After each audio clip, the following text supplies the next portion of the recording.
The snow fell heavy that December morning, each flake a cold reminder of how alone a body could feel in this world.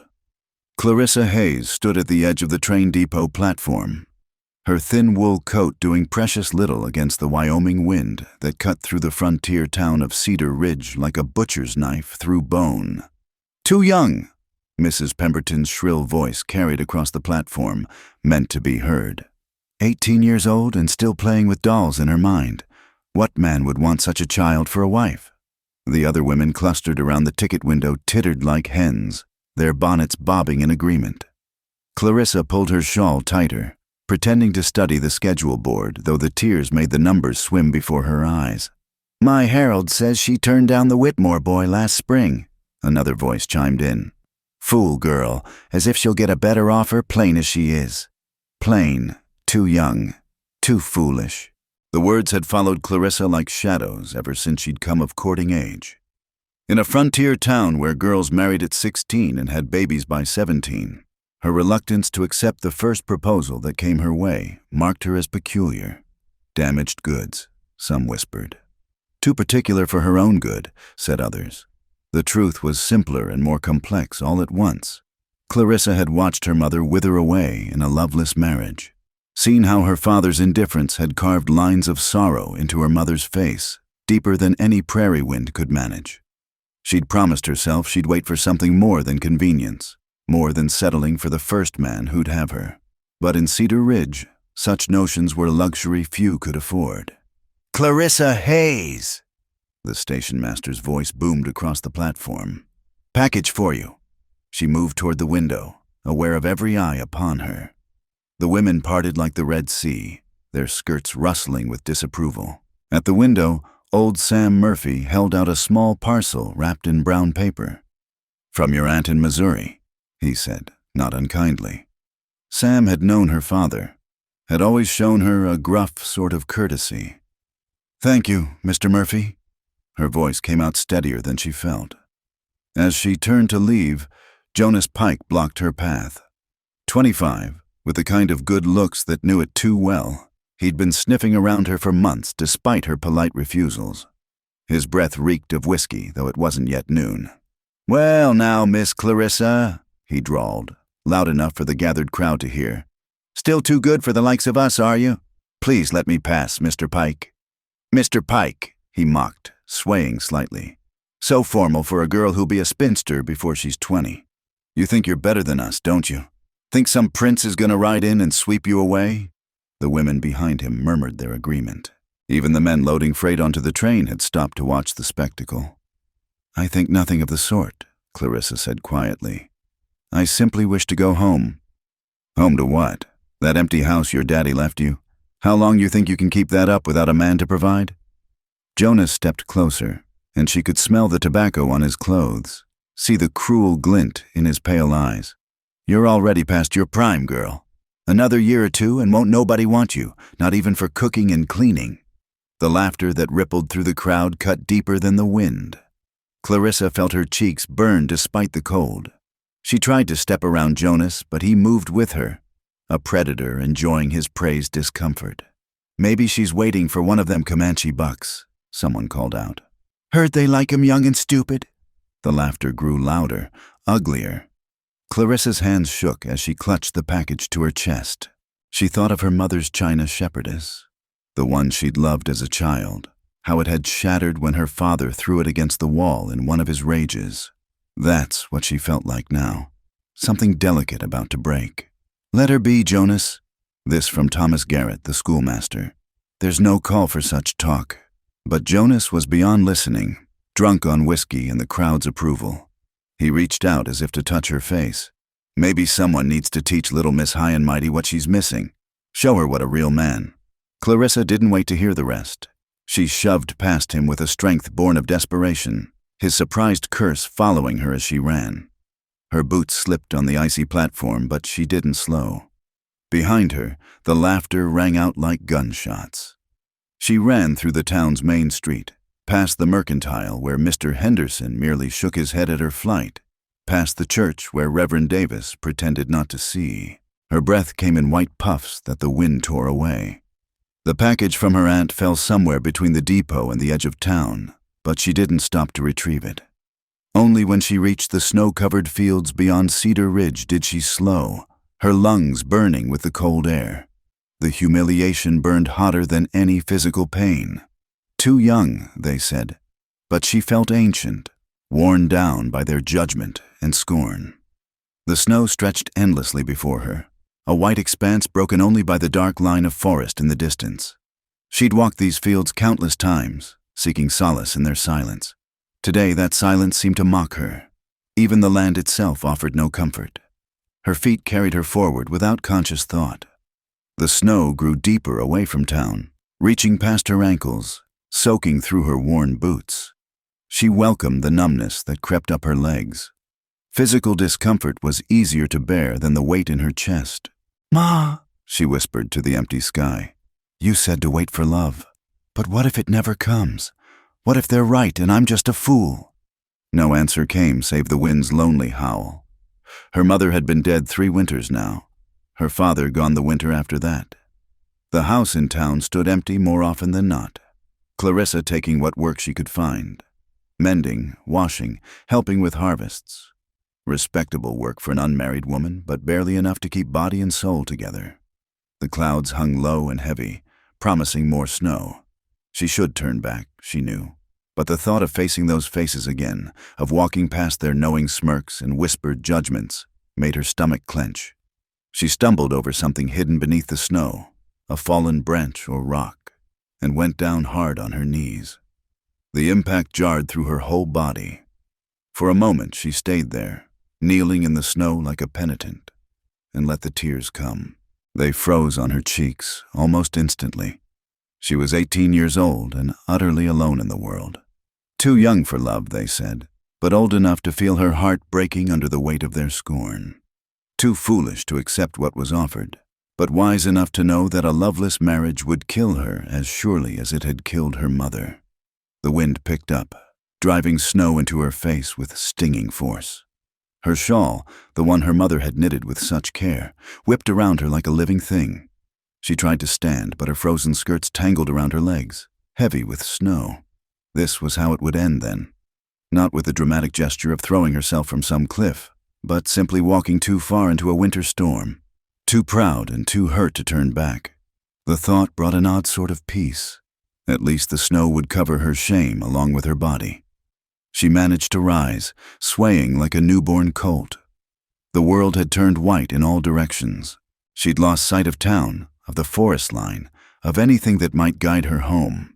Not that she had a home to return to, just an empty house full of empty promises. Her next step took her into a drift that reached her thighs. The cold had moved past numbness into a strange warmth that she knew meant danger. Her thoughts grew fuzzy around the edges. Somewhere, distantly, she heard her mother's voice singing the lullaby from her childhood. "Sleep now, my darling, the day is done." "I'm sorry, Ma," she whispered. "I tried to wait. I tried to be strong." The wind howled its answer, and Clarissa Hayes sank deeper into the snow's embrace, her last thought a prayer that at least in death she might find the acceptance that had eluded her in life. But the prairie had other plans for the girl who was too young for love. And in the swirling white blindness of the storm, something large and dark moved with purpose through the drifts, drawn by the bright splash of color her shawl made against the endless snow. The world had gone white and silent, save for the howling wind that seemed to come from all directions at once. Clarissa could no longer feel her feet, could barely keep her eyes open against the driving snow. Her mother's shawl had become a frozen weight around her shoulders, and each breath felt like swallowing shards of ice. She fell again, and this time couldn't find the strength to rise. The snow welcomed her like a soft bed, and she thought how easy it would be to simply close her eyes and let the cold take her. No more whispers, no more judgment, no more lonely nights in an empty house. Then, through the white veil of the storm, she saw him. At first, she thought death had come for her in the form of some ancient spirit. The figure that emerged from the blizzard stood impossibly tall, moving through the deep drifts as if they were nothing more than prairie grass.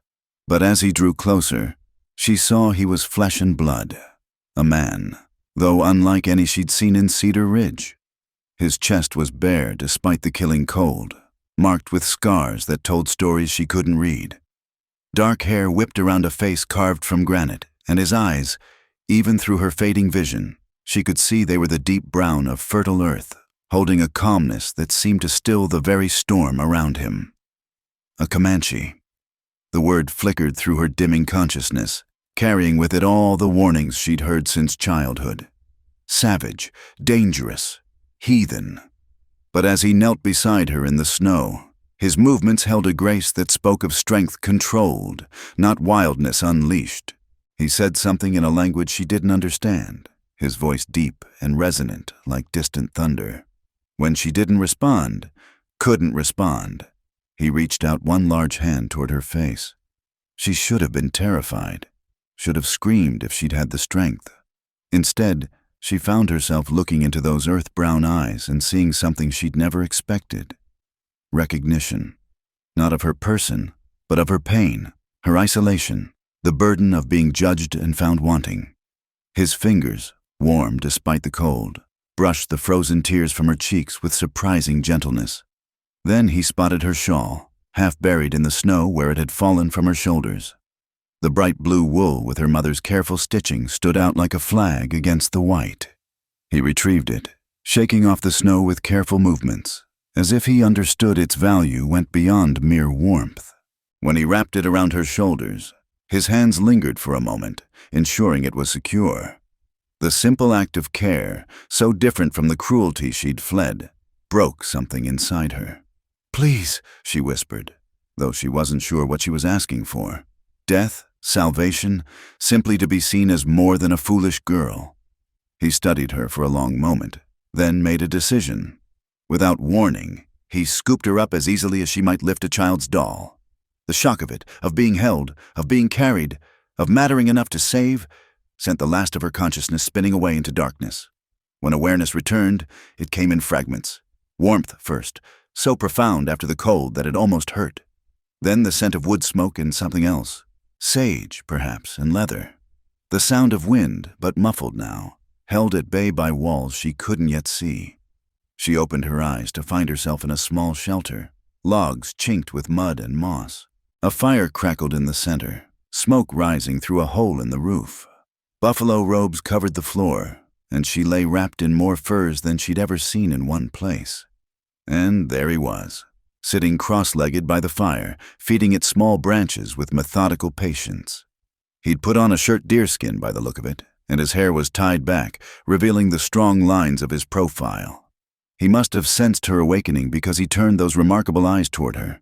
"You saved me," her voice came out as barely a croak. He nodded once, then reached for something beside him, a wooden cup. Steam rose from it, carrying the scent of some herbal brew. He moved toward her slowly, telegraphing his intentions, and helped her sit up enough to drink. The tea was bitter but warming, spreading heat through her chest and into her limbs. As she drank, she studied him over the cup's rim. He was younger than she'd first thought, perhaps 30 winters, with the kind of stillness that spoke of a man comfortable with silence. "Thank you," she managed when the cup was empty. He took it from her, and as their fingers brushed, she felt that spark of recognition again. He saw her, not as too young, too foolish, too proud, but simply as a woman who'd needed help. The novelty of it made her eyes sting with fresh tears. He spoke again in his own language, the words flowing like water over stones. She shook her head, not understanding, and he fell silent, but his hands moved, gesturing toward her feet. She looked down and gasped. He'd removed her sodden boots and wrapped her feet in soft rabbit fur. The intimacy of it should have scandalized her, but there was nothing improper in his manner. Only practical care. He moved back to the fire, ladling something from a pot she hadn't noticed. The smell that filled the shelter made her stomach clench with hunger. When had she last eaten? Yesterday? The day before? Time had lost meaning in her misery. He brought her a bowl filled with some kind of stew venison, she thought, with wild onions and other things she couldn't identify. When she struggled to sit up properly, he helped her, his hands strong but careful, as if he understood she might break. The first spoonful nearly made her weep, not just from hunger, but from the simple fact of being fed, being cared for. In Cedar Ridge, she'd been expected to do the caring for her ailing mother, for her bitter father, for anyone who'd pay her a few coins for washing or mending. When had anyone last shown her such uncomplicated kindness? As she ate, he busied himself around the shelter, checking the walls where wind tried to find entry, adding more wood to the fire, adjusting the furs around her when she shivered. He moved with an economy of motion that spoke of long practice, of a life lived in harmony with harsh realities rather than fighting against them. When the bowl was empty, exhaustion crashed over her like a wave. He seemed to sense it, taking the bowl and gesturing for her to lie back down. She should have been afraid, alone with a strange man, a Comanche warrior no less, in an isolated shelter. But fear required energy she didn't have, and besides, he'd shown her more respect in an hour than Jonas Pike had in all his months of pursuit. As sleep pulled her under, she heard him moving about, arranging something. The last thing she saw before darkness claimed her was him settling by the door, his broad back against the wall, positioning himself between her and any danger that might come calling. Guardian, protector, everything the men of Cedar Ridge claimed to be but weren't. The storm sang its fury outside, but within the shelter, wrapped in furs that smelled of smoke and earth, Clarissa Hayes felt something she hadn't experienced since her mother's death. Safe. The giant Comanche kept his silent vigil as she slept, and somewhere in her dreams, she thought she heard her mother's voice again. But this time it wasn't singing a lullaby of ending. It was whispering of beginnings. When she woke again, pale light filtered through the smoke hole. The storm had passed, leaving the world crystalline and new. He was still there, still watching, still waiting. He'd kept the fire burning through the night, had made sure the furs stayed tucked around her, had given her the gift of rest without fear. She sat up slowly, testing her body's response. Everything ached, but it was the good ache of survival, not the numbness of approaching death. He watched her movements, and when she smiled, a small, tentative thing, something shifted in his expression. Not quite a smile in return, but a softening, an acknowledgement. He spoke again, and this time she caught one word she recognized. Talon. He placed a hand on his chest as he said it. Talon, she repeated, and his nod confirmed it. His name. I'm Clarissa. Clarissa. He shaped the syllables carefully, his accent making her name sound foreign and somehow more beautiful than it had ever seemed before. He handed her another cup of tea, and as she drank, she wondered what would come next. She couldn't stay here forever, but the thought of returning to Cedar Ridge, to the whispers and the judgment, made her stomach twist.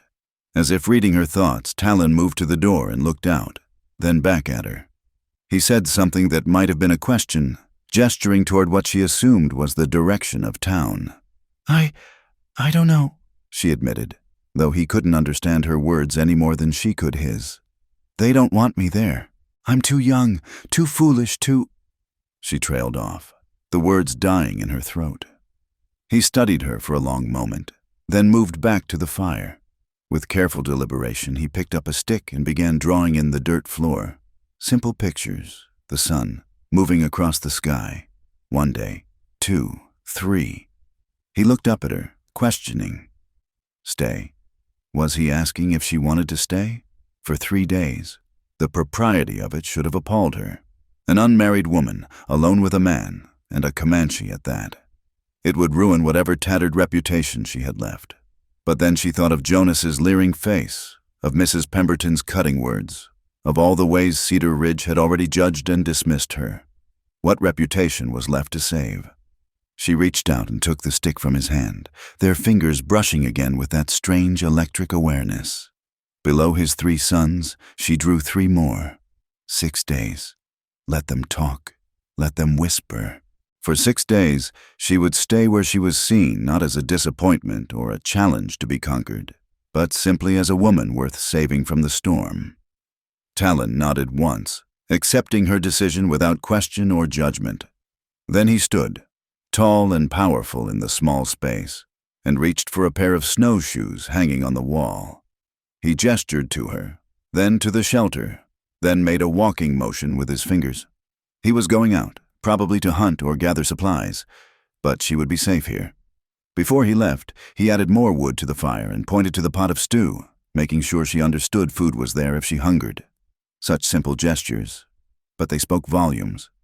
He cared whether she ate, whether she was warm, whether she felt secure in his absence. As the door closed behind him, Clarissa wrapped her mother's shawl, carefully dried and warmed by the fire, around her shoulders. Outside, the world was white and wild and unforgiving. But inside this small shelter, tended by a man who spoke a different language but understood the universal tongue of kindness, she had found an unexpected sanctuary. For the first time in longer than she could remember, Clarissa Hayes didn't feel too young, too foolish, or too anything. She simply felt like herself, and that, perhaps, was the greatest gift the giant Comanche had given her. Not just salvation from the storm, but the space to exist without apology. The fire crackled. The wind sang its distant song, and Clarissa let herself believe, if only for these stolen days, that there might be more to life than the narrow judgments of Cedar Ridge. That somewhere between the world she'd fled and the world she'd stumbled into, she might find where she truly belonged. The hours passed in a strange, peaceful rhythm, unlike anything Clarissa had known. Talon returned as the sun reached its peak, carrying a white rabbit and a bundle of winter herbs. He moved about the shelter with quiet efficiency, skinning the rabbit with practiced movements while she watched from her nest of furs. She should have been helping. Years of keeping house had trained her to be useful, to earn her keep through work. But when she tried to rise, he made a gentle gesture for her to stay put. Rest, his motion seemed to say. Heal. The luxury of it felt almost sinful. When had she last been allowed to simply exist without serving someone else's needs? Even as a child, there had been chores, expectations, the constant pressure to prove her worth through usefulness. But here, in this small shelter that smelled of sage and wood smoke, she was valuable simply for being alive. As the day wore on, she studied him when he wasn't looking. The scars on his hands told of battles or hunts, each mark a story written in flesh. His movements held the contained power of a mountain cat, controlled and purposeful. Yet when he handled the cooking pot or tended the fire, there was an unexpected gentleness to him. The rabbit stew he prepared was different from her mother's recipes, flavored with herbs she couldn't name, thickened with groundnuts, rich with a wild taste that spoke of freedom. When he brought her a bowl, she noticed he'd carved the spoon himself, the handle worn smooth from use. "Thank you," she said again, wishing she had better words, different words, his words to express her gratitude. He settled across the fire from her, eating his own portion in unhurried silence.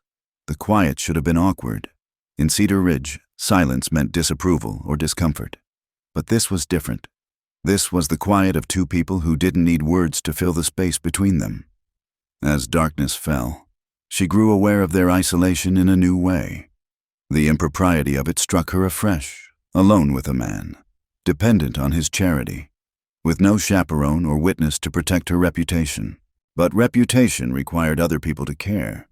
And who in Cedar Ridge would believe she'd spent days with a Comanche warrior and emerged with her virtue intact? The bitter thought must have shown on her face because Talon made a questioning sound. When she shook her head, unable to explain, he rose and went to his supplies. He returned with a blanket, not fur this time, but woven wool in patterns she recognized as Indian work. With careful movements, he strung it across the shelter, creating a partition. Privacy. Protection, not from him but for her, a clear signal that he understood the precarious position she was in and would do nothing to compromise her further. The thoughtfulness of it brought tears to her eyes. He noticed, of course. Those dark eyes missed nothing. He said something in his language, a question by the tone, and she found herself trying to explain even though he couldn't understand. "You're kind," she whispered. "Kinder than... They said you would be different, savage, but you're not. You're..." She trailed off, lacking words even in her own language for what he was. He listened to her incomprehensible words with the same grave attention he gave everything, then surprised her by speaking. "Kind," he repeated, his accent making the word sound foreign. He touched his chest, shook his head, then gestured to her. You. Kind. It was her turn to shake her head. I'm not kind. I'm foolish. Too young. Too proud. Too difficult. The litany of her flaws spilled out, all the poison Cedar Ridge had fed her about herself. He made a sharp gesture, cutting off her words. No, he said firmly, one of the few English words he seemed to know. He pointed to her, then to his eyes, then made a motion that seemed to encompass all of her. The message was clear. I see you, and what I see is not what they told you. The simplicity of it undid her. She turned away, overwhelmed by the gift of being seen clearly by someone who had no reason to lie. In Cedar Ridge, everyone had an agenda. Marriage, propriety, maintaining the social order. But Talon gained nothing from his kindness except perhaps the satisfaction of saving a life. He retreated behind the partition, giving her privacy to compose herself. She heard him settling for the night, the rustle of furs, the quiet sounds of a man making himself comfortable on hard ground. He'd given her the better sleeping spot, she realized, closer to the fire, softer with extra pelts. Sleep didn't come easily despite her exhaustion. Every sound made her start, the pop of the fire, the wind testing the walls, the occasional shift of Talon's breathing. But gradually, the sounds became familiar, almost comforting. She was safe here, safer than she'd been in her own home, with doors that didn't lock properly and windows that rattled in their frames. Sometime in the deep of night, she woke to find the fire burning low. Without thinking, she rose to tend it. Habits died hard. But as she reached for the wood, a hand gently stopped her. Talon had emerged from behind the partition, moving so quietly she hadn't heard him. He shook his head, guiding her back to her furs with a gentle pressure on her elbow. His touch was brief, respectful, but it burned through her nightdress like a brand. When had anyone touched her with such careful purpose? He rebuilt the fire with efficient movements, and she watched from her cocoon of warmth. The firelight played across his features, highlighting the strong line of his jaw, the breadth of his shoulders. He was handsome in a way the men of Cedar Ridge weren't, not pretty or polished, but carved by wind and weather into something essential and true. When he glanced up and caught her watching, she expected to see knowing in his eyes, the kind of masculine awareness that made her uncomfortable. But there was only that same steady regard, as if her observation was as natural as breathing. He finished with the fire and returned to his side of the partition, but not before adding an extra fur to her pile. The message was clear. Rest. Be warm. You are worth caring for. The next morning brought the sound of dripping, the world outside beginning to thaw. Talon went out early, returning with fresh water and news conveyed through gestures. The snow was melting. The path to town would be clear soon. Her 6 days were already beginning to count down. The thought filled her with unexpected dread. Return to what? To whispers and judgment? To Jonas Pike's unwanted advances and Mrs. Pemberton's cutting tongue? To an empty house that echoed with loneliness? Talon seemed to sense her distress. He abandoned whatever task he'd been about and sat near her, not too close, always maintaining that careful distance, but near enough that she could feel his solid presence. He picked up a piece of charcoal from the fire and began drawing on a flat piece of bark. Not pictures this time, but symbols.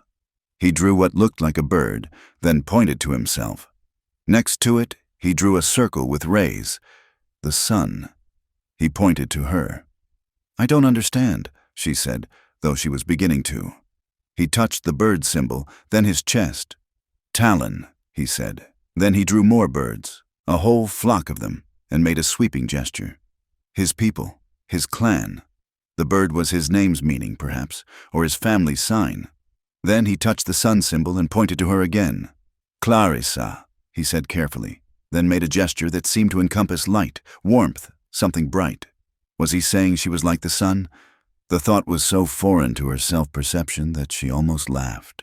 But his expression was serious, intent on making her understand something important. He drew more pictures. Mountains, trees, a winding river. A journey.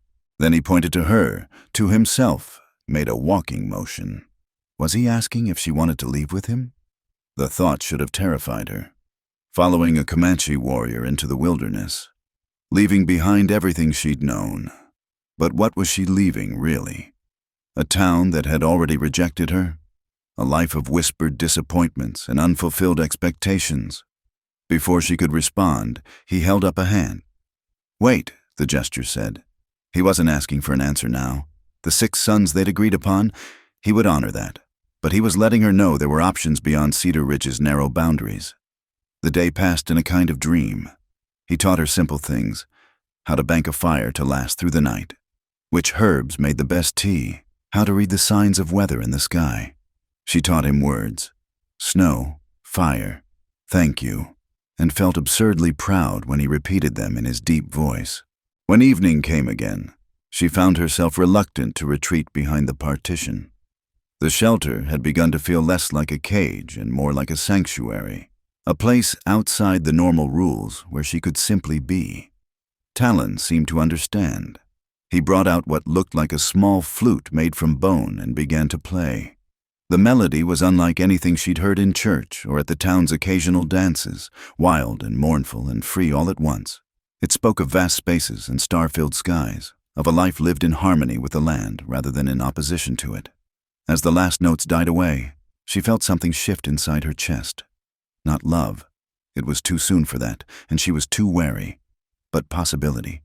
The chance that there might be more to life than what Cedar Ridge had offered. That being too young for love might simply mean she hadn't yet found the right kind of loved one that saw her not as a problem to be solved or a prize to be won, but as a person worth sheltering from storms. The fire crackled between them, casting dancing shadows on the walls. Outside, the world was changing, snow giving way to earth, winter slowly releasing its grip. And inside, 2 people from different worlds sat in comfortable silence, neither one needing to be anything other than what they were. For Clarissa Hayes, who had spent 18 years trying to fit into a mold that didn't suit her, it felt like the first real breath she'd taken in her entire life. The 3rd morning dawned clear and cold, with that peculiar brightness that comes after a storm. Clarissa woke to find Talon already up, sorting through supplies with methodical care. When he noticed her stirring, he gestured to a bowl of warm water he'd prepared, along with a piece of soft leather that served as a washing cloth. Such simple courtesies, yet they moved her more than any grand gesture could have. In her father's house, she'd been the one to rise early, to prepare wash water for others, to serve before being served. Here, the rhythm was different mutual care without keeping score. After breaking their fast with corn cakes and dried berries, Talon surprised her by indicating she should dress warmly. He was taking her outside. The prospect both thrilled and worried her. She'd been safe in the shelter's confines, hidden from judging eyes. But when he held out a pair of fur-lined moccasins to replace her ruined boots, she couldn't refuse. The world outside was transformed. Snow still lay deep in places, but the sun had carved channels and cleared patches, revealing the dark earth beneath.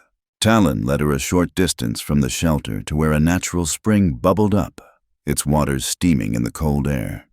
He showed her how to fill the water vessels, how to read the tracks of animals that came to drink. Deer, rabbits, even the delicate prints of birds. When she slipped on an icy patch, his hand was there to steady her, withdrawn as soon as she found her balance. Always careful, always respectful, never presuming. They worked in companionable silence, gathering water, collecting the dried grasses that poked through the snow for kindling. She found herself matching his quiet efficiency, moving as he moved, learning by observation rather than instruction. It was a different kind of education than she'd received in Cedar Ridge's small schoolhouse.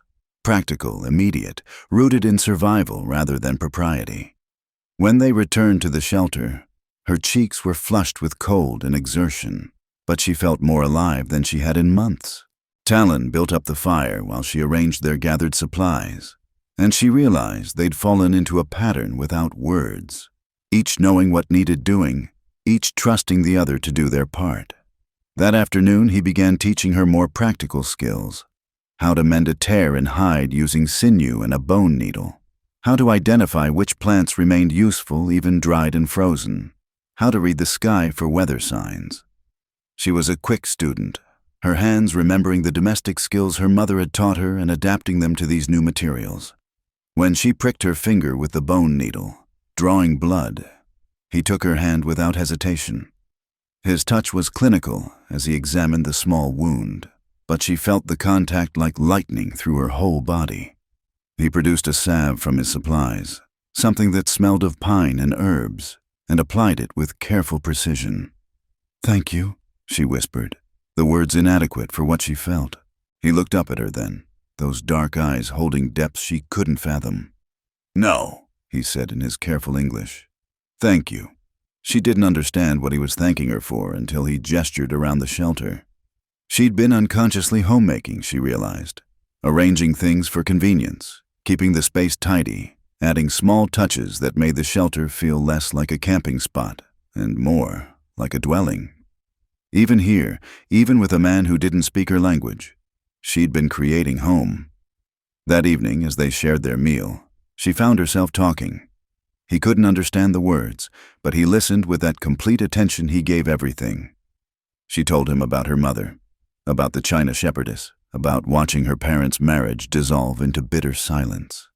She told him about the whispers in town, about being deemed too young, too foolish, too everything and nothing all at once. When her words finally ran dry, he was quiet for a long moment. Then he began to speak in his own language, his voice rising and falling like music. She couldn't understand the words, but she heard in them echoes of her own story. Loss, perhaps, and loneliness, and the weight of others' expectations. When he finished, they sat in silence that felt full rather than empty. Two people from different worlds, sharing their pain across the barrier of language, finding understanding in the simple act of witnessing each other's truth. The fourth day brought a change in routine. Talon indicated they would venture farther from the shelter. He armed himself with bow and knife, then surprised her by offering her a smaller knife in a beaded sheath. For protection, his gestures seemed to say, though from what she couldn't imagine. The wildlife seemed to give them a wide berth, and she'd seen no sign of other humans since the storm. They walked for perhaps an hour through forests and clearings, Talon pointing out things she would have missed. The scratch marks where a bear had marked a tree, the pellets that indicated an owl's roost, the subtle signs of a deer trail.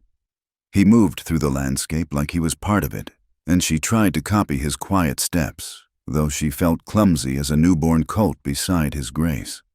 They came eventually to a vista where the land fell away, revealing a valley spread below like a map. In the distance, she could see the smoke of Cedar Ridge, the buildings tiny as toys.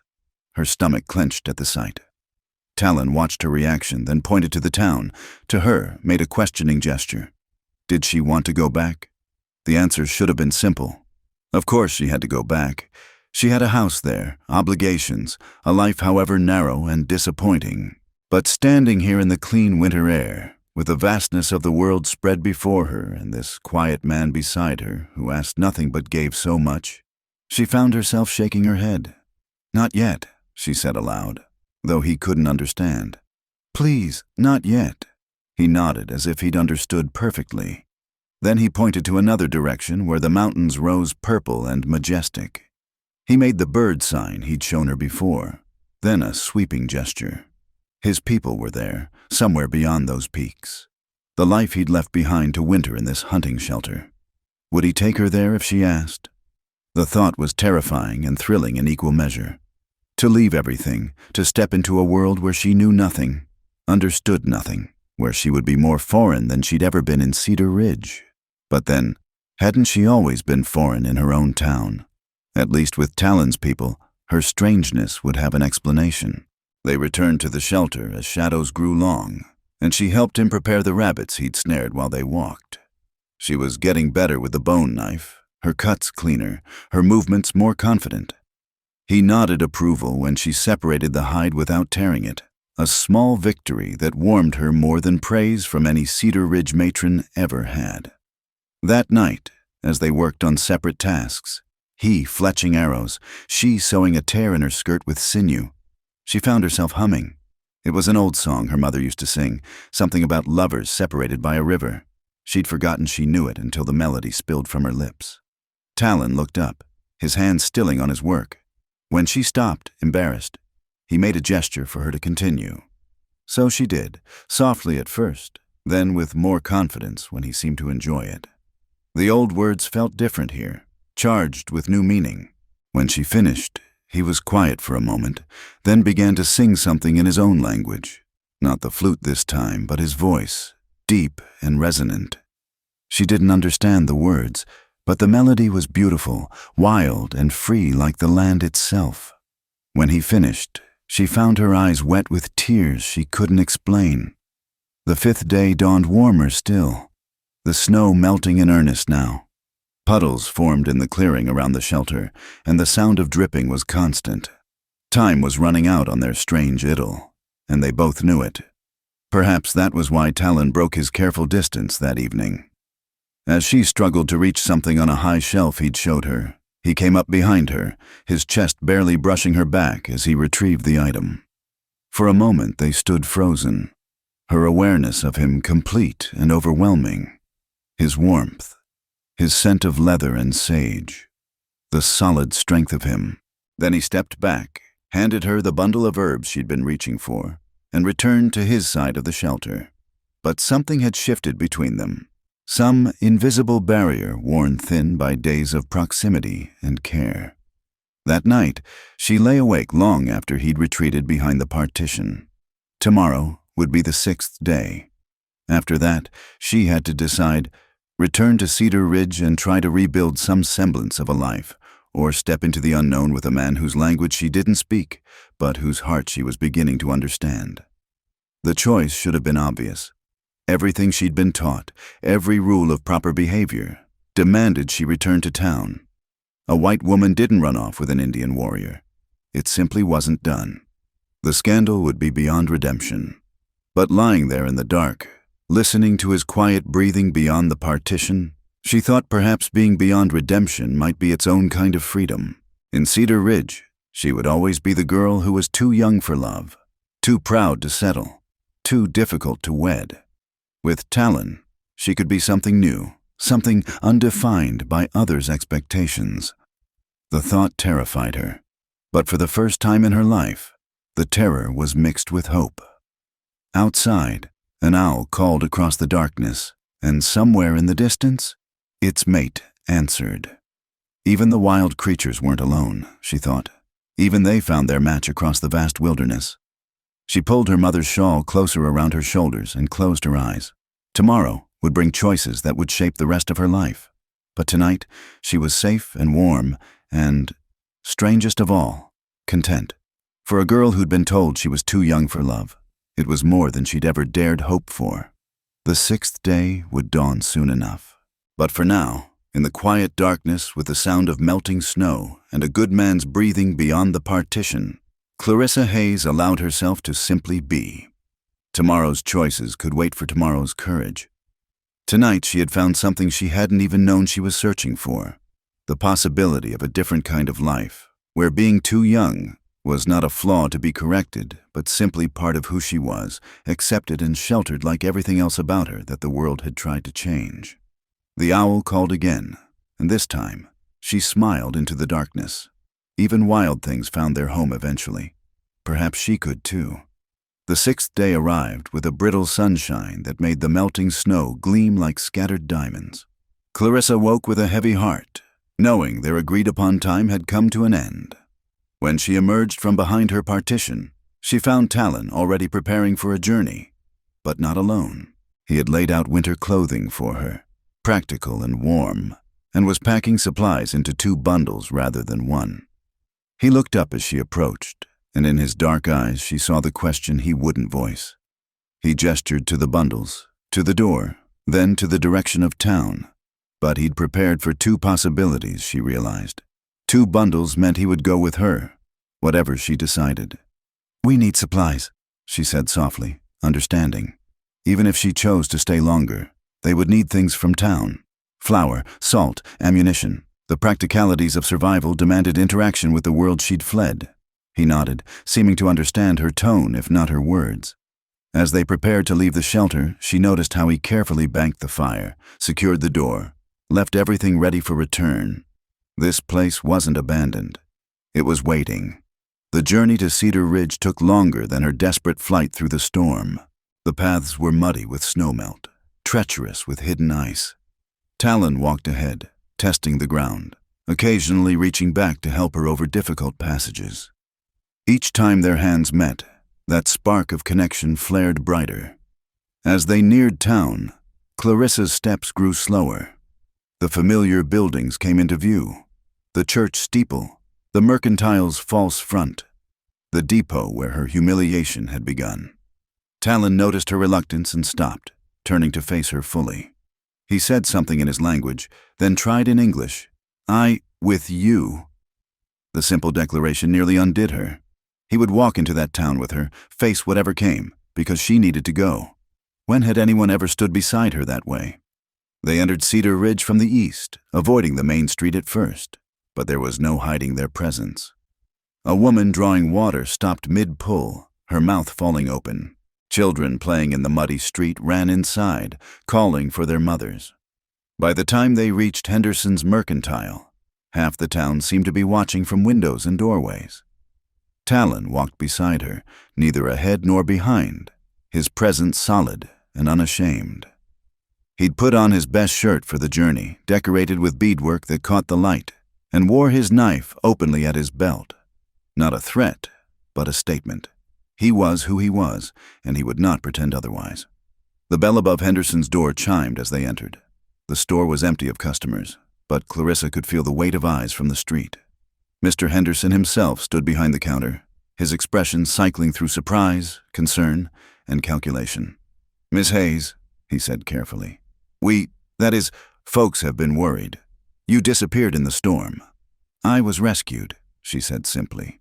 "This is Talon. He saved my life."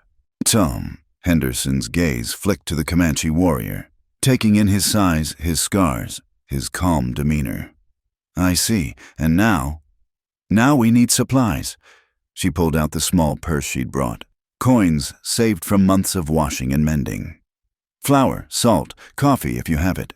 The normal transaction felt surreal. Henderson moved to fill her order, but his movements were stiff, his usual chatter absent.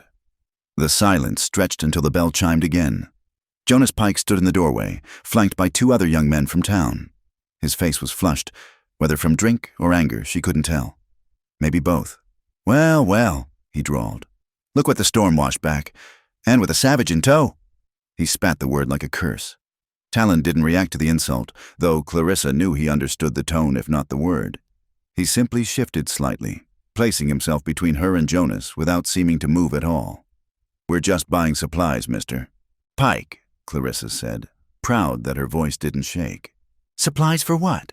Setting up house with this heathen?" Jonas stepped forward, his companions flanking him. "You disappear for nearly a week, come back with him, and expect us to just what?" The voice from the door was unexpected. Mrs. Ruth Carver, the town's midwife and one of the few women who'd ever shown Clarissa genuine kindness, stepped inside. "To just mind our own business, perhaps? The girl is clearly unharmed." "Unharmed," Jonas laughed, ugly and bitter. "She's been living with a savage. Her reputation was already a topic of your gossip before she left," Ruth interrupted. "I heard what you said to her at the depot, Jonas Pike. Shameful words to a young woman who'd done nothing but refuse your advances." Jonas's face darkened. "She's too proud, too good for you, perhaps." Ruth moved to stand near Clarissa, her weathered face stern. "The girl has spirit. If she says this man saved her life, I believe her. The storm would have killed anyone caught in it unprepared." "But she stayed with him," one of Jonas's companions protested. "Alone, for days. And lived to tell about it," Ruth said dryly. "Which speaks well of his honor, doesn't it?" The tension in the store was thick enough to cut. Henderson had stopped pretending to work on the order, watching the confrontation with worried eyes. Outside, more townspeople had gathered, drawn by the prospect of drama. Then Talon spoke. His English was careful, accented, but clear. "She was cold. Dying. I help. No harm. Only—" He searched for the word, "respect." The simple declaration, delivered in that deep, calm voice, seemed to take the wind from Jonas's sails. It was hard to paint someone as a savage when they stood there speaking reasonable words with quiet dignity. But Jonas wasn't finished. "Respect? You call it respect to ruin a white woman's reputation? To keep her from her own kind. Her own kind. Clarissa found her voice, anger overcoming fear. You mean the kind who called me too young, too foolish, too proud? The kind who stood in that depot and laughed while you humiliated me? The kind who drove me into that storm with their cruelty? Now, Clarissa, Henderson started. But she wasn't finished. No, I've been silent too long. This man, she gestured to Talon, showed me more kindness in 6 days than this town has shown me in 18 years. He fed me, sheltered me, kept me warm and safe, and— her voice broke slightly, and made me feel like I was worth saving. Not because I was young enough or pretty enough or obedient enough, but simply because I was a human being in need. The store had gone silent. Even Jonas seemed momentarily stunned by her outburst. Ruth Carver's eyes were suspiciously bright. So yes, Clarissa continued, lifting her chin. I stayed with him. I'll likely stay with him again. Because I'd rather be ruined in the eyes of people who never valued me anyway than return to being the girl you all pitied and mocked. You don't know what you're saying, Jonas managed. You're just a child, too young for love. Yes, I've heard it before. Clarissa stepped forward, and Talon let her, though she felt his protective presence still. But not too young to know cruelty when I see it, not too young to recognize kindness, and certainly not too young to make my own choices. Jonas's hand moved toward his gun belt, more threat than intent, but Talon's response was swift. He didn't draw his knife, didn't attack, simply stepped forward and caught Jonas's wrist in one large hand. The strength in that grip was evident in how Jonas's face paled. No, Talon said simply. Then, in careful English, no hurt her, not with words, not with hands, no more. For a moment, violence hung in the air like smoke. Then Ruth Carver spoke again.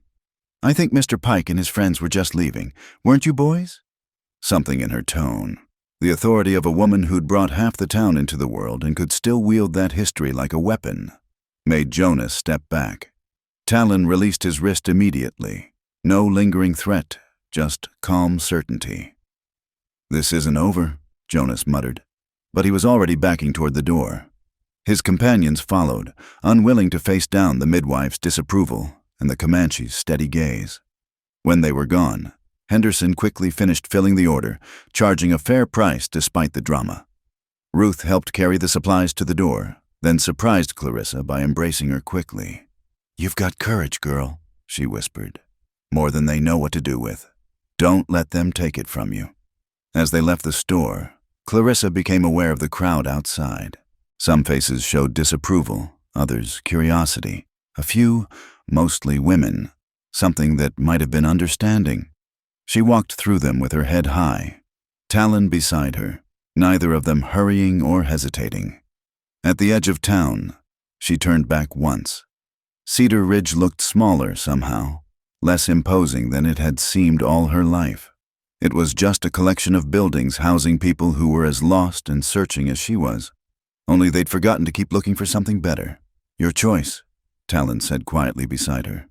His English was improving already, she noticed. Stay, go. Your choice. She looked up at him. This man who'd saved her body from the cold and her spirit from something worse. Who stood beside her against men who wished them harm. Who offered her choices instead of ultimatums. I choose to go, she said firmly. For now, at least, I choose to go with you. He nodded once, accepting her decision without triumph or question. As they walked back toward the shelter that had become a haven, Clarissa felt something lift from her shoulders. The weight of others' expectations, perhaps. The burden of trying to fit into a space too small for her spirit. Behind them, Cedar Ridge buzzed with gossip. By nightfall, everyone would know that Clarissa Hayes had chosen a Comanche warrior over respectability, that she'd declared herself too young for their kind of love, but not for the possibility of something different. Let them talk. She had supplies in her pack, a good man at her side, and somewhere ahead, a life that might have room for all of her, not just the parts Cedar Ridge had deemed acceptable. The sun was beginning to set as they reached the shelter, painting the sky in shades of rose and gold. Tomorrow would bring new challenges, new choices, but tonight she was neither too young nor too old, neither too proud nor too humble. She was simply Clarissa, walking beside Talon. Two people who'd found in each other not what the world expected, but what their hearts needed. And that, perhaps, was the only love worth being ready for. The days following their trip to town passed with an uneasy peace. Clarissa threw herself into learning everything Talon could teach her: how to preserve meat with smoke and salt, how to waterproof hides, how to read the subtle signs of approaching weather. But beneath their daily routines, they both sensed the storm gathering. It came on the 10th day, just as morning broke gray and sullen. Clarissa was tending the fire when she heard them, horses, several of them, and voices raised in anger. Talon was already moving, his body tense with readiness, when the pounding came at the door. "Clarissa Hayes!" The voice belonged to Jonas Pike, but he wasn't alone. "We've come to take you home where you belong." Through the small window, she could see them. At least 8 men, some she recognized from town, others strangers. They'd come armed, rifles visible, their faces set with righteous determination. "You need to come out, girl," another voice called. She recognized Matthew Brennan, one of the town council members. "Your behavior has gone on long enough. We're here to rescue you." Rescue? Clarissa moved toward the door, but Talon caught her arm gently, shaking his head. Through gestures, he indicated she should speak through the door, not open it. "I don't need rescuing, Mr. Brennan," she called out. "I'm here by choice." "No white woman chooses to live with a savage," Jonas spat. "He's got you confused, maybe threatened. Come out now, and we'll overlook your confusion." Talon had moved to his weapons, but he didn't take them up. Instead, he looked at Clarissa with those steady dark eyes. The question in them was clear. What did she want to do? "You need to choose," Brennan called, his voice attempting reason. "Come with us now, return to town, and folks will forgive. Stay, and you'll be declaring yourself outside decent society forever. No Christian woman would—" "Then perhaps I'm not your kind of Christian," Clarissa interrupted, her voice stronger than she felt. "The Christ I learned about welcomed outsiders and protected the persecuted. He didn't ride with armed mobs to force women into lives they didn't want." There was murmuring outside, some of the men clearly uncomfortable with her words. But Jonas's voice rose above them. "Enough talk. We're taking you back, willing or not. That's what your father would have wanted." The mention of her father, who had never wanted anything for her beyond obedience and silence, sparked anger in her chest. She reached for the door, but Talon moved faster, opening it himself and stepping out to face the mob. The men stepped back instinctively. In the gray morning light, Talon seemed even larger, more imposing. He wore no war paint, carried no weapon in his hands, but his presence alone commanded attention. "She choose," he said simply, his English clear despite the accent. "Not you, her." "You don't get to speak here, savage," Jonas snarled. "This is white men's business." "Is it?" The new voice surprised everyone. Ruth Carver emerged from the tree line, and she wasn't alone. Behind her came several women from town, the minister's wife, the schoolteacher's sister, even Mrs. Henderson from the Mercantile. They moved to stand between the armed men and the shelter. "Ruth, what are you doing?" Brennan demanded. "What I should have done years ago," Ruth replied calmly. "Standing up for a woman's right to choose her own path. You men drove this girl into a storm with your cruel words and judgment. Now you want to drag her back to more of the same?" "She's living in sin," one of the men protested. "Is she?" Ruth's eyebrow arched. "Has any impropriety been proven? Or are you just assuming the worst because it fits your narrative?" Clarissa stepped out to stand beside Talon, drawing courage from the unexpected support. "I've made my choice," she said clearly. "I choose kindness over cruelty. I choose respect over reputation. You choose to be a whore," Jonas cut in viciously. The word hung in the air like a slap. Several of the women gasped. But before anyone could respond, Talon moved. Not violently. He simply stepped forward and spoke, his voice carrying the authority of absolute certainty. "She is good woman, strong woman, brave woman." He looked at each man in turn. "You, weak. Come with many because fear won. Call names because fear truth." He paused, then added with devastating simplicity, "She too good for you, all of you." The silence that followed was deafening. Jonas's face had turned an alarming shade of red. His hand twitched toward his gun, but Mrs. Brennan, his own cousin, stepped forward. "Don't you dare, Jonas Pike," she said sharply. "You've shamed us enough with this display." But she made a choice you don't like. That doesn't give you the right to force her. The minister's wife spoke up now, surprising everyone. "I may not approve, but the Lord gave us free will for a reason." More murmuring among the men. The unified front they'd presented was cracking. Some looked ashamed, others confused. But Jonas remained furious. "You'll regret this," he told Clarissa. "When he leaves you, when you're truly ruined with a half-breed brat and nowhere to go." Talon moved so fast Jonas barely had time to flinch. But instead of violence, the Comanche warrior simply placed himself directly in front of Clarissa, shielding her completely from Jonas's venom. "No more words," he said quietly. "Go, now." Something in his tone, not threat but absolute certainty, made even Jonas step back. The other men were already beginning to disperse, unwilling to face down not just a Comanche warrior, but their own wives and sisters. "This isn't over," Jonas muttered, but he was already backing toward his horse. "Yes, it is," Ruth said firmly. "If any of you come here again with threats, you'll answer to the women of Cedar Ridge. We've been silent too long about how our daughters are treated." No more. As the men rode away, the women lingered. Several approached Clarissa, offering quiet words of support or understanding. The minister's wife pressed a small package into her hands. Tea and sugar, luxuries in the frontier. "Be happy, child," she whispered, "in whatever form that takes." When they were finally alone again, Clarissa found herself shaking. Talon guided her back inside, his hands gentle on her shoulders. At the fire he made her sit, wrapped a blanket around her, then knelt before her, his eyes level with hers. "You, brave," he said softly. "More brave than warriors." "I was terrified," she admitted. He shook his head. "Brave is not, no fear. Brave is fear, but stand anyway. You stand, you choose, you speak truth." He paused, searching for words. Proud to stand with you." The simple declaration undid her completely. She'd been called many things in her life, too young, too proud, too difficult. But no one had ever said they were proud to stand with her. "They'll come back," she said when she could speak again. He nodded. "Maybe, but you have allies now, women who see, who understand." He smiled slightly. "Women together, more dangerous than men with guns." Despite everything, she found herself laughing. It was shaky but real. Ruth certainly put them in their place. Good woman, wise woman. He grew serious again. "But you, decide now. Stay here, always fighting. Or," he gestured toward the mountains, "come with me. My people. New life." It was the choice she'd been avoiding, the decision that would truly separate her from everything she'd known.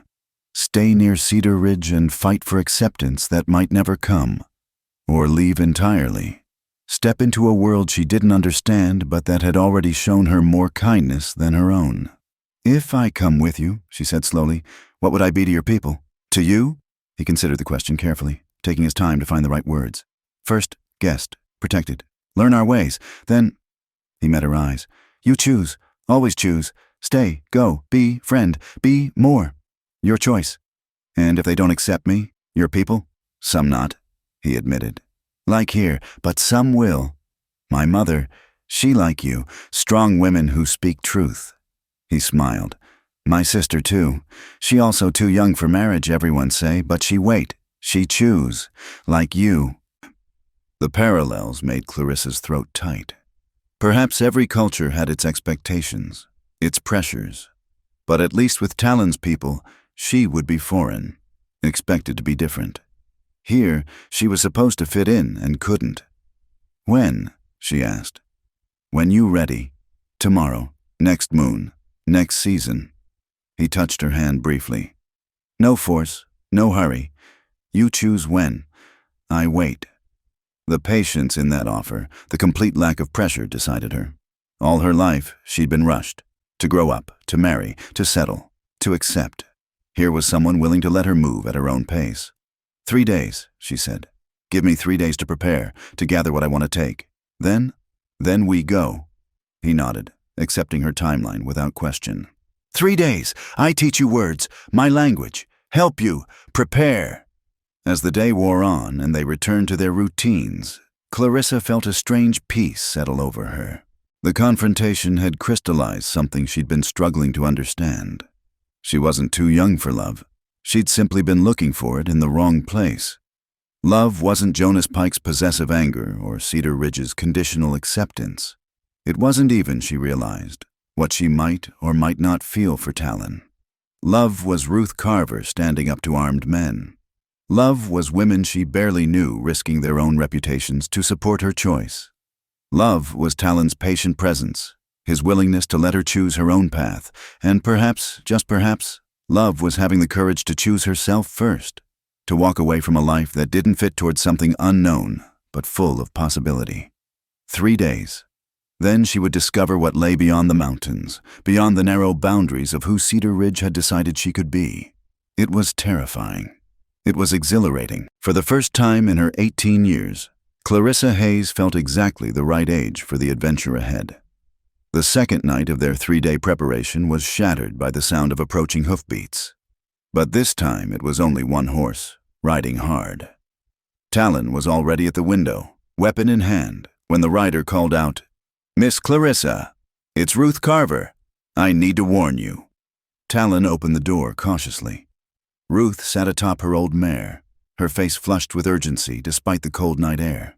She dismounted quickly. Her usual composed demeanor cracked with worry. "Jonas has gone mad," she said without preamble. "He's been drinking all day, working himself into a rage. He's coming here tonight, alone this time. Says if he can't have you, no one will." Clarissa felt ice in her veins. "When?" "Soon. I came as fast as I could when I heard him ranting at the saloon. The other men won't ride with him. Your standing up to them shamed some into sense. But Jonas—" Ruth shook her head. "He's beyond reason now." Talon had already begun to move, checking weapons, securing the shelter. But Clarissa caught his arm. "No," she said firmly. "No violence. Not if we can avoid it." He looked at her, his expression torn between respect for her wishes and the warrior's instinct to protect. "He comes to hurt," he said simply. "I know, but if you kill him, they'll hunt us both. His death would justify everything they believe about you." She turned to Ruth. "Can you ride to town? Bring witnesses?" "I can try, but I may not make it in time." Ruth gripped Clarissa's hands. "Be careful, child. A man like Jonas, humiliated and drunk, there's no telling what he might do." After Ruth departed, Talon and Clarissa prepared for the confrontation they both knew was coming. He showed her how to bar the door, where to position herself for safety. But when they heard the approaching horse, stumbling and snorting as its rider drove it recklessly through the darkness, Clarissa made a different choice. "I'm going out to meet him," she said. Talon's objection was immediate and vehement, even with his limited English. "No, dangerous. Stay inside. If I hide, he'll see it as fear, as proof that I need rescuing." She squared her shoulders. "I need to face him, to end this." They argued briefly but intensely, Talon trying to convey the danger, Clarissa insisting on confronting her past directly. Finally, reluctantly, he agreed, but only if he could position himself nearby, hidden but ready. Jonas arrived like a storm, dismounting clumsily, clearly deep in his cups. His clothes were disheveled, his face twisted with fury and alcohol. He carried a gun at his hip and a rifle on his saddle, but it was the wild look in his eyes that truly frightened Clarissa. "There you are," he slurred, stumbling toward her. "My beautiful, proud Clarissa. Too good for me, aren't you?" "Go home, Jonas," she said, keeping her voice steady despite her racing heart. "Sleep it off. Don't do something you'll regret." "Regret?" He laughed, ugly and bitter. "Like you regret choosing that savage over me, over your own kind?" "I regret nothing except the years I wasted trying to be what Cedar Ridge wanted." She stood her ground as he approached, though every instinct screamed at her to run. "I'm not yours, Jonas. I never was. You could have been." The anguish in his voice was real beneath the rage. "I courted you proper. I offered you marriage, a home, respectability. But you wanted more, always wanting more." "I wanted kindness," she said simply. "I wanted to be seen as a person, not a prize to be won or a problem to be solved." Jonas swayed on his feet, his hand moving toward his gun. And your savage gives you that? He sees you as a person? His laugh was cruel. You're nothing but a curiosity to him. A white woman to conquer. You're wrong. Clarissa's voice remained calm, though she tracked the movement of his hand. He's shown me more respect in 2 weeks than you showed me in 2 years. He asks nothing, demands nothing, simply offers to ruin you. No, Jonas, you did that. You and all the others who decided I was too young, too proud, too everything. She took a step forward, surprising him. But I'm not ruined. I'm free.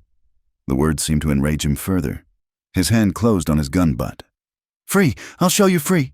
He never finished the threat. Talon emerged from the shadows like vengeance itself, moving with a speed that belied his size. But instead of killing Jonas, which he could have done easily, he simply disarmed him, the gun spinning away into the darkness. Jonas, drunk and off balance, swung wildly. Talon avoided the blow easily, then caught Jonas's wrist in an iron grip.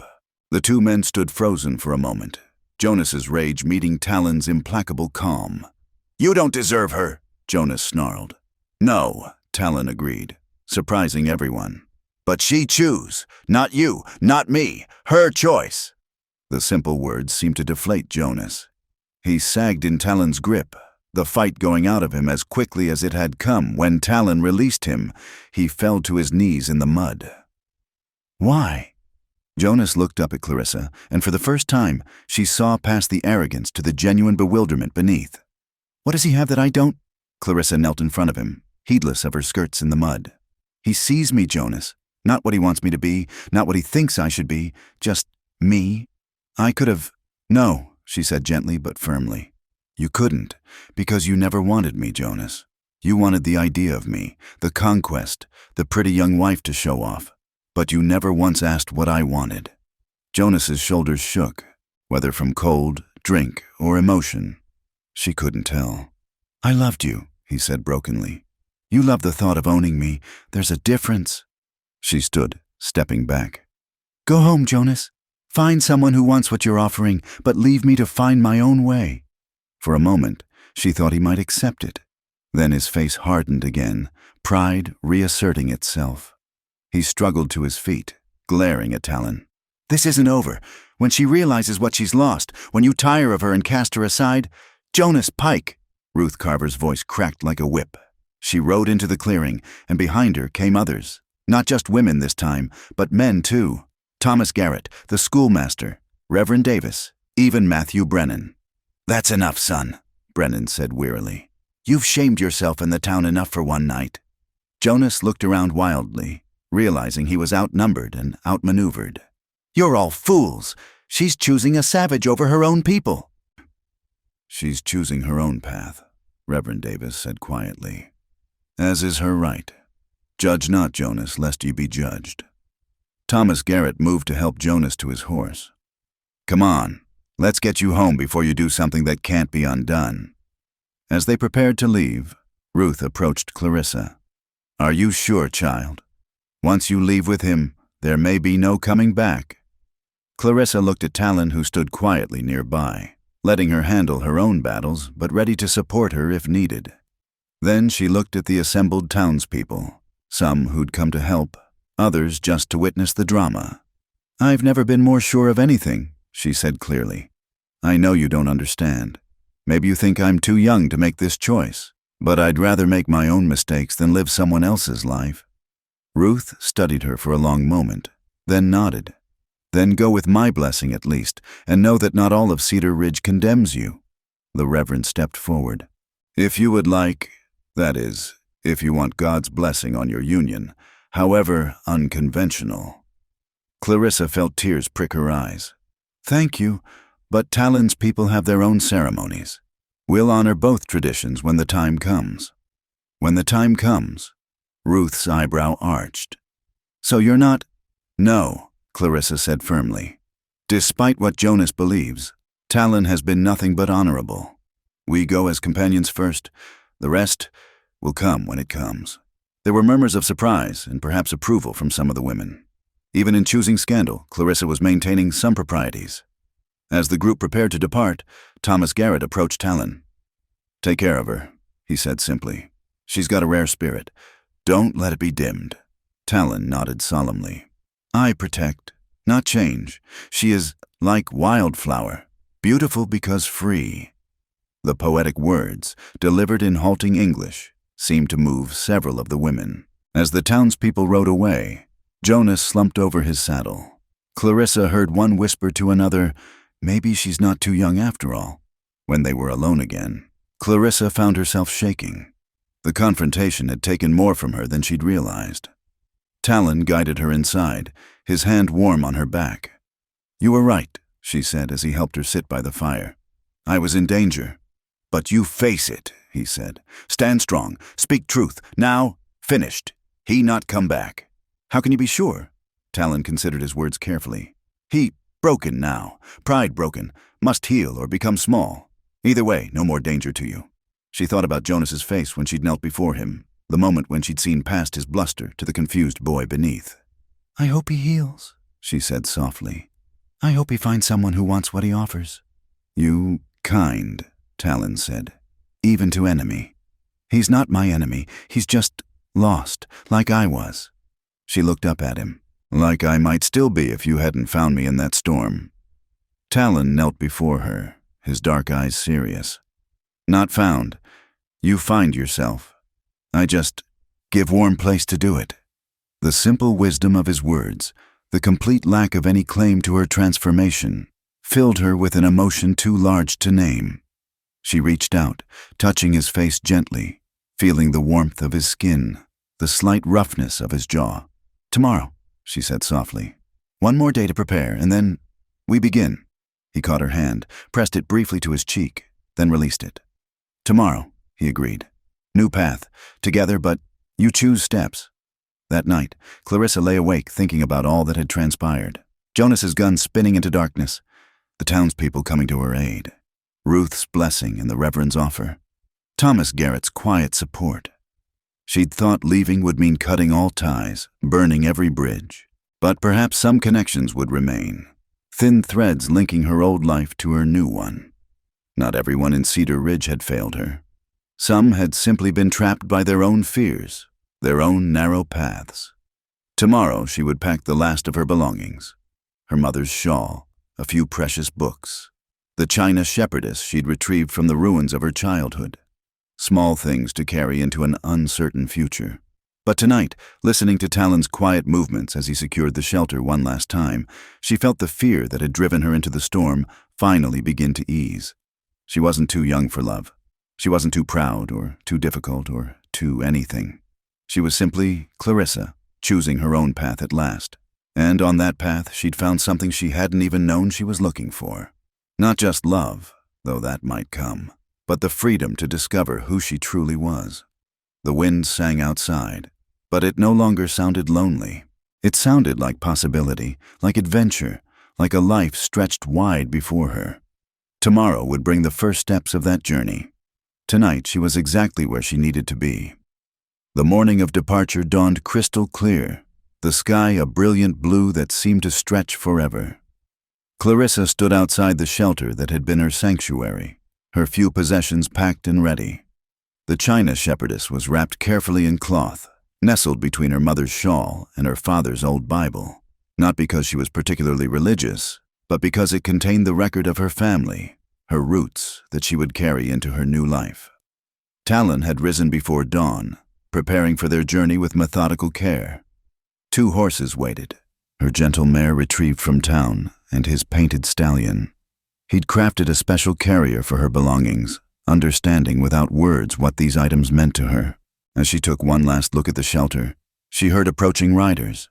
Her heart jumped, fearing more trouble, but Talon's calm stance told her he'd expected this. Ruth Carver led the group, but she wasn't alone. Several women from town had come, and with them, surprisingly, Thomas Garrett and Reverend Davis. We couldn't let you leave without a proper farewell, Ruth said, dismounting with surprising agility for her age. And we brought some things you might need. The women had brought practical gifts, preserved foods, medicines, cloth, needles. But more than the physical offerings, they brought something else. Acceptance. Not approval, perhaps, but acknowledgement of her right to choose. I've written a letter, Thomas Garrett said, handing her a sealed envelope. To the Territorial School Board. If you ever need work, if you need options, this might help. You were one of my brightest students. That hasn't changed. Reverend Davis stepped forward next. I may not understand your choice, Clarissa, but I understand courage when I see it. God go with you, child, wherever your path leads. One by one, the women embraced her. Some whispered words of encouragement, others simply squeezed her hands. Mrs. Henderson pressed a small purse into her palm. From several of us, she murmured. A woman should have her own money, always. As the farewells were being made, another rider appeared on the horizon. Clarissa tensed, but it wasn't Jonas. Instead, a young woman rode up, Sarah Pike, Jonas's younger sister. She was barely 16, with the same fair coloring as her brother, but none of his arrogance. Sarah, what are you doing here? Ruth asked sharply. The girl lifted her chin, reminding Clarissa painfully of herself at that age. I came to apologize, for my brother, for my family. She looked directly at Clarissa. And to tell you that you're brave, braver than any of us. Sarah, no, I need to say this. The girl's voice shook, but held firm. They call you too young for love, but they were trying to marry me off at 15. They say you're too proud, but they want us to be proud of being proper ladies. They say you're foolish, but what's foolish about choosing kindness over cruelty? Clarissa moved forward, taking the girl's hands. Thank you, she said simply. Take care of yourself, Sarah. And remember, you have the right to choose too, always. Sarah's eyes filled with tears, but she nodded firmly. As she turned to leave, she called back, I won't forget. None of us will forget. As the group prepared to depart, Ruth lingered. That girl's right, you know. You've started something here. Questions about how we raise our daughters, what we expect from them. She smiled slightly. Change comes slow to places like Cedar Ridge, but it comes. You've planted seeds. I just wanted to be free, Clarissa said softly. And in claiming your freedom, you've shown others that it's possible. Ruth embraced her one last time. Be happy, Clarissa Hayes. Whatever that looks like for you. As the riders disappeared back toward town, Clarissa turned to find Talon watching her with those deep, knowing eyes. Ready? He asked simply. She looked back once more at the shelter, at the path that led to Cedar Ridge, at the life she was leaving behind. Then she turned to face the mountains, where Talon's people waited, where her new life beckoned.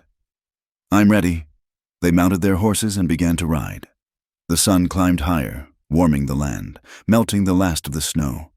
As they traveled, Talon began to teach her more words in his language, patient with her pronunciation, pleased when she remembered.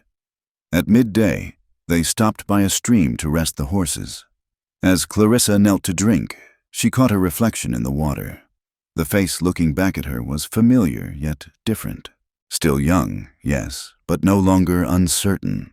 The girl who'd been too young for love had become a woman who understood that love came in many forms. The love of women who stood against injustice. The love of teachers who saw potential. The love of those who offered sanctuary without asking for payment. What you see? Talon asked, noticing her contemplation. Someone new, she said. Someone I'm still getting to know? He smiled, that rare, transformative expression that made him look younger. Good. Always good to learn new things about self. As they continued their journey, the landscape began to change. The familiar forests gave way to rolling hills, then to the foothills of the mountains. With each mile, Clarissa felt the weight of Cedar Ridge's judgments falling away. They camped that night under stars so brilliant they took her breath away. Talon built a fire with easy efficiency, then surprised her by producing the bone flute.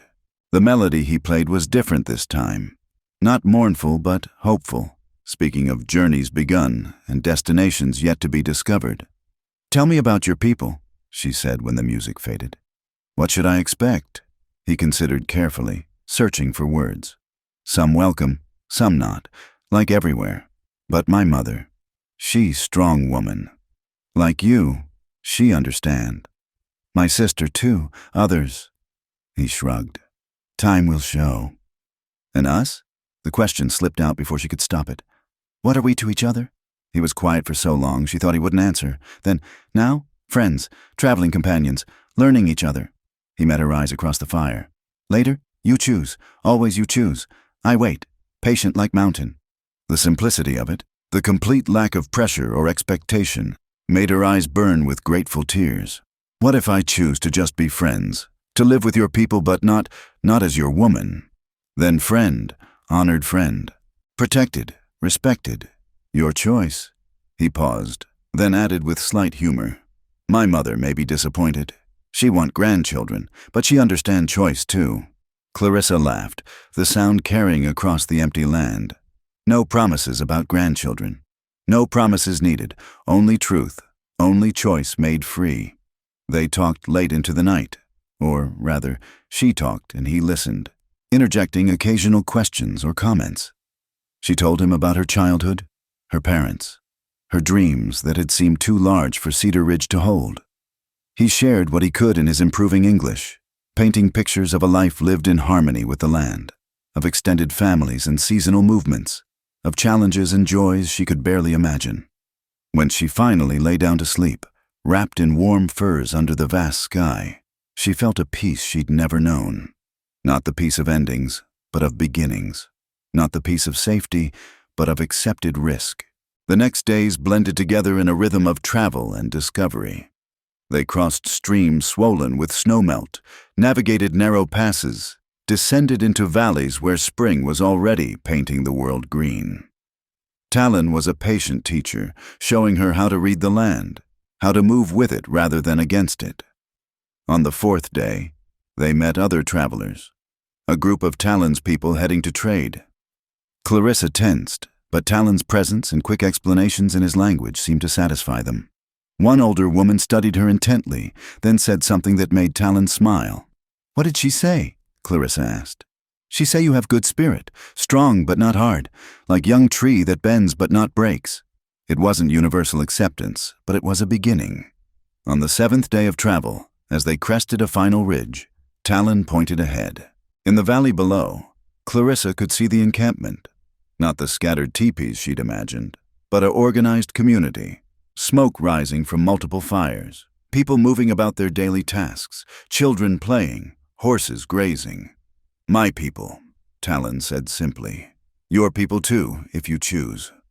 Clarissa sat on her mare, looking down at this new world. Fear flickered through her. What if they rejected her? What if she couldn't adapt? What if this was all a terrible mistake? Then Talon reached over, his hand covering hers on the reins. Afraid is okay, he said softly. New is always afraid. But you not alone. I stand with you. Promise. She turned her hand palm up, lacing her fingers through his. It was the first time they'd held hands properly, and the connection felt like coming home. I'm not too young for this? She asked, half joking, half serious. You perfect age for choosing life you want, he replied. Not too young, not too old. Just right for being Clarissa. Together they rode down into the valley. People looked up as they approached, curiosity and surprise on many faces. But Talon's presence seemed to reassure, and several called out greetings. An older woman emerged from one of the dwellings, her face strong and weathered but lit with warmth when she saw Talon. His mother, Clarissa realized. The woman's gaze moved to her, assessing but not unkind. Talon dismounted and helped Clarissa down, then spoke rapidly in his language. His mother listened, occasionally glancing at Clarissa, her expression thoughtful. When he finished, she stepped forward. To Clarissa's surprise, she spoke in accented but clear English. You are the one who chose her own path? Yes, Clarissa managed. Good. We need more who choose rather than follow. She smiled then, and Clarissa saw Talon in that expression. Welcome, your guest here. In time, perhaps more. But first, rest, eat, learn, then choose again. As they were led into the camp, Clarissa felt the last of her old life's chains fall away. She wasn't too young for love. She'd simply been looking in the wrong places. Love wasn't possession or control. It wasn't meeting others' expectations or fitting into predetermined molds. Love was choice, freely made and freely given. Love was respect across differences. Love was standing together against those who would force their will on others. Love was patient as mountains, gentle as spring rain, strong as the women who'd stood between her and harm. And perhaps, looking at Talon as he introduced her to his world with proud care, love was also the quiet understanding between two people who had found in each other not completion, but complement. Not ownership, but partnership. She was 18 years old, standing at the threshold of a new life, surrounded by strangers who might become family. She was young, yes, but not too young. She was exactly the right age to begin becoming who she was meant to be. The woman who had been too young for Cedar Ridge's narrow love had found something broader, deeper, truer.